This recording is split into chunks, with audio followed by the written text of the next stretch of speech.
Minsan, ang mga kwento ng pagkakaibigan at away sa social media ay nagtatapos lamang sa mga palitan ng masasakit na salita o simpleng pag-unfriend. Pero ang kasong ito, isang madilim at nakakakilabot na kwento ang nabuo. Isang kwento ng selos, galit, at dalawang buhay na brutal na tinapos dahil sa Facebook.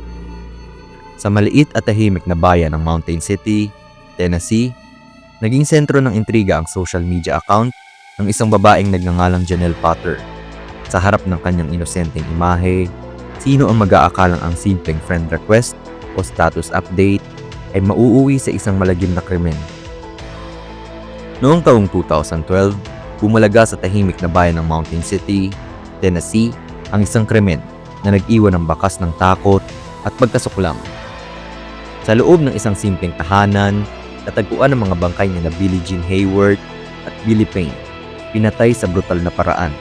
Sa unang tingin, tila isang personal na alitan ng ugat ng trahedya.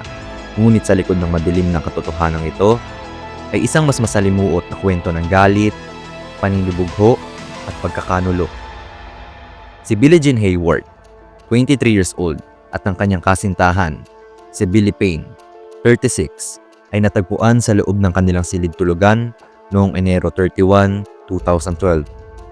Natagpuang may laslas sa leeg si Payne at parehong binaril ang dalawa.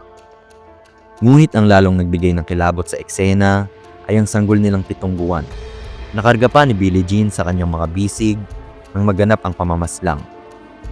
Kahit nababalot ng dugo ang walang kamalay-malay na sanggol, masasabing milagro dahil buhay pa rin ito.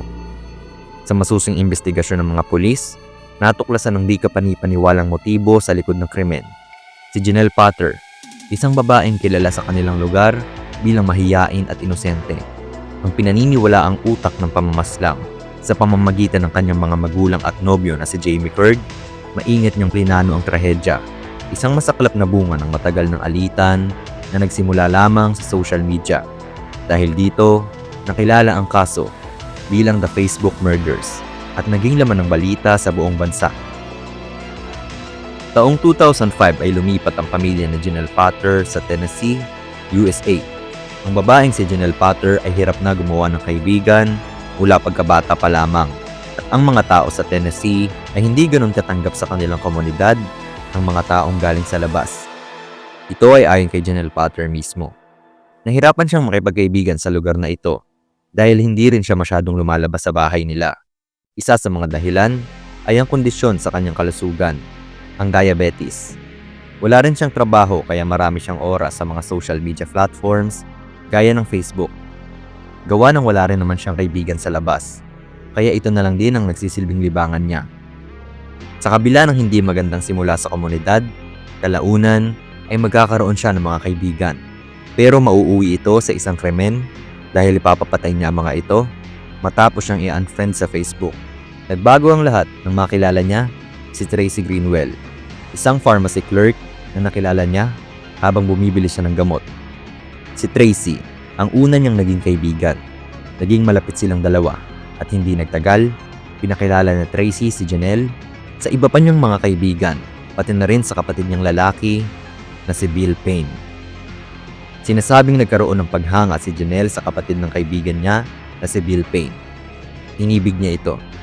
Pero ayon naman sa kwento ni Tracy, ay hindi niya alam kung talaga bang nagkagusto si Janelle sa kapatid niya dahil nang ipakilala niya si Janelle sa pinsan nilang nagngangalang Jamie Curd, ay nagkamabutihan sila. Si Janelle at ang pinsan na si Jamie Curd ay nagkaroon ng sikretong relasyon. Ito ay dahil istrikto ang mga magulang ni Janelle Potter. Gumawa sila ng paraan para magkita pa rin sila at may ipagpatuloy ang sikreto nilang relasyon. Si Jamie Curd ay laging ginagawa ang computer ng pamilya Potter para lamang makadalaw ito sa kanila. Mukhang maayos naman ang lahat para kay Janelle Potter. Gumaganda ang kanyang social life at nagkaroon ng maraming kaibigan. Pero biglang nagbago ang lahat.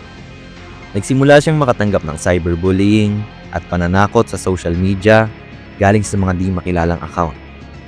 Isa sa pinakamalalang pagbabantang natanggap niya ay ang pananakot. Nagagahasain siya ng taong kung sino man ang nasa likod ng account na ito. Ayon sa kanya, kilala niya kung sino ang nasa likod ng mga pagbabanta. Ang friend niya sa Facebook na si Billie Jean Hayward ang responsable dito. Ito ay dahil live-in partner ito ng lalaking si Bill Payne, ang pinsan ng kanyang boyfriend at kapatid ni Tracy na sinasabing una niyang nagustuhan. Si Bill Payne at si Billie Jean Hayward ay nagsasama sa iisang bubong at may anak na sila. Ang isyong ito ay lumaki. Nagkaroon sila ng pag-aaway online hanggang sa sinabi ni Janelle na sana namatay na lang ang anak ng mag-asawa. Ang komento ni Janelle na sana namatay na lang ang anak nila ay tila isang apoy na nagpasiklab sa lumalalang tensyon sa pagitan niya at ng mag-asawa. Para kay Billie Jean at Billy Payne, hindi lamang iyon isang mapangahas na pananalita. Isa itong malupit na pangiinsulto na tumago sa kanilang puso bilang mga magulang.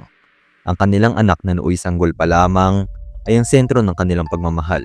Kaya't ang ganoong komento ay isang hindi mapapatawad na bagay. Pagkatapos mabasa ang nakakagalit na pahayag ni Janelle sa social media, agad na nag-init ang damdamin ng mag-asawa.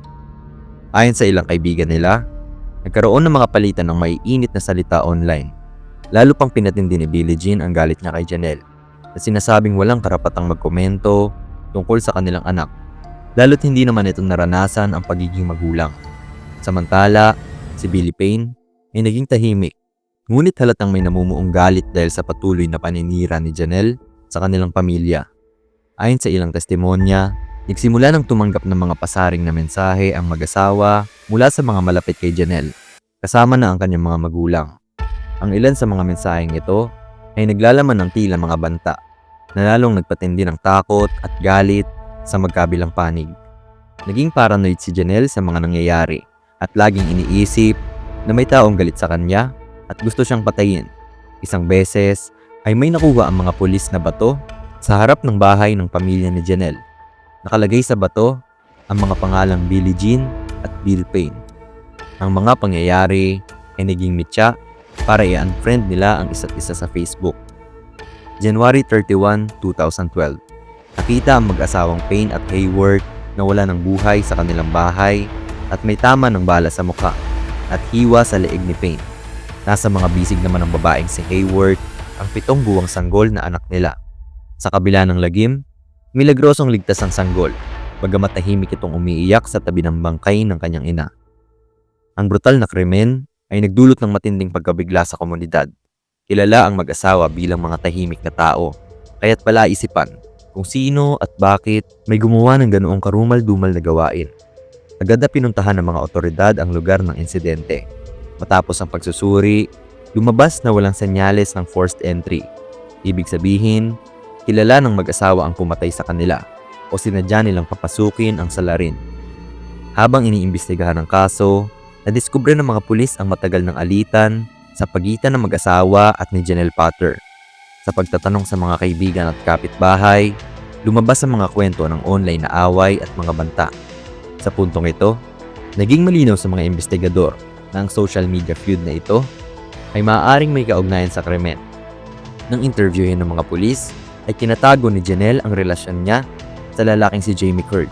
Ito nga ay dahil hindi alam ng mga magulang ni Janelle na may sikretong kasintahan ng kanilang anak. Sa parehong linggo, nagsagawa ng polygraph test para kay Jamie Curd. At dito, na lamang nagsisinungaling ang binata nang sabihin niyang hindi niya kilala ang pumatay sa pinsan niya at asawa nito. Hindi nagtagal, umamin si Jamie Curd. Ayon sa kanya, may isang taga-CIA ang kumausap sa kanya at sinabing trabaho nitong protektahan ang babaeng si Janelle. Akala mo eksena mula sa isang palabas, pero sino nga ba ang CIA na kumausap sa kanya? At bakit nito kailangang protektahan si Janelle? Nang makausap ng mga pulis si Jamie, halata ang tensyon at takot nito. Sa matinding pressure mula sa mga investigador, napilitang umamin si Jamie na may alam siya sa krimen. Matapos ang halos 6 na oras na pagkwestiyon kay Jamie Curd, sa ilalim ng plea bargain, pumayag si James na makipagtulungan sa mga pulis. Ibinunyag niya na ang mga magulang ni Janelle, si Marvin Potter at ang kanyang asawa, si Barbara, ang aktwal na pumatay sa mag-asawa. Ngunit ito ay utos ni Janelle. Sinabi rin ni Jamie na naniwala siyang totoo ang mga banta ng mag-asawa dahil sa mga kwento ni Janelle at mga mensaheng ipinapadala ng pekeng CIA agent. Hindi na tinanggi ng ama ni Janelle na si Marvin ang krimen. Ayon sa kanya, mula nang nangyari ang mga pag-aaway sa Facebook, Nakatanggap sila ng maraming banta sa buhay ng kanilang anak. Nakukunin at papatayin si Janelle. Pero kanino naman nanggaling ang mga pananakot na ito? Kinuha ang ilang gamit sa bahay ng pamilya Potter para imbestigahan. Ilan sa nakatulong ay ang computer ng pamilya na laging inaayos ni Jamie Curd para magkita sila ni Janelle at ang truck na pagmamayari ni Marvin. Nakita sa truck ang napakaraming punit-punit na dokumento at nang pinagdikit-dikit ang mga ito para makita ang laman ay naging malinaw ang lahat.